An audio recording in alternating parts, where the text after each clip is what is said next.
எதிர்பார்க்காத ஒரு மிகப்பெரிய அரவணைப்பு, ஒரு மக்கள் கடலா வரவேற்று இன்னைக்கு 2 நாளா கோயம்புத்தூருடைய ஒட்டுமொத்த மக்களுடைய அன்பும் சரி வரவேற்பும் சரி ஒரு புதிய ஒரு விடியலை நோக்கி தமிழக அரசியல் சென்று கொண்டிருக்கிறது.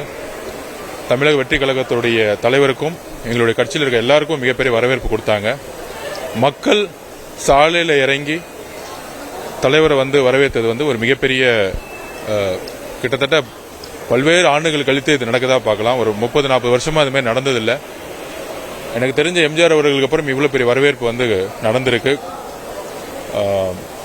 ஒரு வாக்குச்சாவடி முகவர்கள் கட்சியுடைய கட்டமைப்பு சார்ந்தது. கிட்டத்தட்ட 100% முகவர்கள் பங்கெடுத்து சிறப்பாக 2 மணி நேரத்துக்கு மேலே கிளினிக் கொடுத்து சிறப்பாக முடிஞ்சிருக்கு. அடுத்தடுத்து தமிழகம் முழுவதும் 4 மண்டலங்களுக்கு கண்டிப்பாக நடக்கும். அது தலைவரும் அதுக்கான கூடியவரில் அனௌன்ஸ் பண்ணுவார்.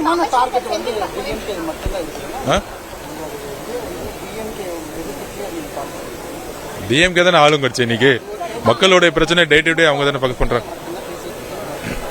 இன்னைக்கு திமுக தானே 26ல யார் திமுக தானே இன்னைக்கு ஆளுங்கட்சியா இருக்கிறாங்க. அவர்களுடைய தவறுகளை தானே இன்னைக்கு சொல்லணும். மக்களுடைய பிரச்சனைகள் இன்னைக்கு இருக்கக்கூடிய ஆளுங்கட்சியோட தவறுகளை தான் சொல்லக்கூடிய ஒரு எதிர்கட்சியா நாங்க இருக்கிறோம். கண்டிப்பா அந்த தவறுகளை சொல்லி மக்களுடைய பிரச்சனைகளை தான் நம்ம சொல்லிட்டு இருக்கோம்.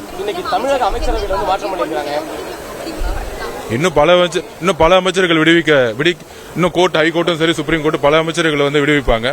அது தமிழக மக்கள் இன்னும் குடிசைகள் எதிர்பார்ப்பாங்க. தமிழகத்துல திமுக இன்னைக்கு ஆளுங்கட்சியா இருக்கு. மித்த கட்சியெல்லாம் 25% தாண்டட்டும், அதுக்கப்புறம் நம்ம டார்கெட் வைப்போம். இல்ல, காவல்துறை கடினமா சப்போர்ட் பண்ண பார்த்தாங்க. பட் ஆனா இன்னும் தமிழக அரசு இன்னும் சீரியஸ்னஸ் புரியல. ரொம்ப அசால்ட்டா இருந்த மாதிரி தான் எங்களுடைய ஒப்பீனியன். இது காவல்துறை நம்ம குறை சொல்லக்கூடாது. அரசியல் ரீதியா ஒரு முதலமைச்சர் அலுவலகம் இது சீரியஸா பார்க்கணும். ஏன்னா இன்னைக்கு நாங்க சொன்ன மாதிரி தலைவருடைய பாதுகாப்பை உறுதி பண்ணிடலாம். ஆனா தலைவரை பார்க்க வரக்கூடிய லட்சக்கணக்கான மக்களுடைய பாதுகாப்பை தமிழக அரசு செய்யக்கூடிய முக்கியமான கடமை இருக்கு. எதிர்வரும் காலத்தில் கண்டிப்பா செய்யணுங்கிற நம்பிக்கை இருக்கு. இல்ல சட்ட ரீதியான போராட்டம் நாங்க எதிர்கொள்வோம். சரியான திட்டமிடல் கிடையாது. ஏன்னா கொடிசியாவும் சரி கவர்மெண்ட் இடமும் சரி தமிழக வெற்றி கழகத்தோட எந்த இடத்துக்கும் கவர்மெண்ட் கொடுக்கறது ரெடியா இல்ல. நிறைய இடத்துல அப்ளை பண்ணியும் முக்கியமா கொடிசியால நாங்க அப்ளை பண்ணோம், கொடுக்கறதுக்கு ரெடியா இல்ல. தமிழக அரசு எந்த அளவுக்கு தமிழக தாவேகாவுடைய நிகழ்ச்சிகளை இடம் கொடுக்காம நிப்பாட்ட முடியுமோ இல்ல பிரைவேட்ல போனா மிரட்ட முடியுமோ செஞ்சிட்டு இருக்காங்க. இதெல்லாம் எதிர்நோக்கி இந்த அரசியலை நாங்க ஃபேஸ் பண்ணிக்குவோம். புரியல. இல்ல, கிளினிக் நடத்தலாம். இது பாத்தீங்கன்னா ஒரு பொலிட்டிக்கல் மீட்டிங் கிடையாது, ஒரு பயிற்சி பட்டறை. இது அதாவது பயிற்சி பட்டறை எல்லா இடத்துலயும் வைக்கலாம், அதுல தவறு கிடையாது.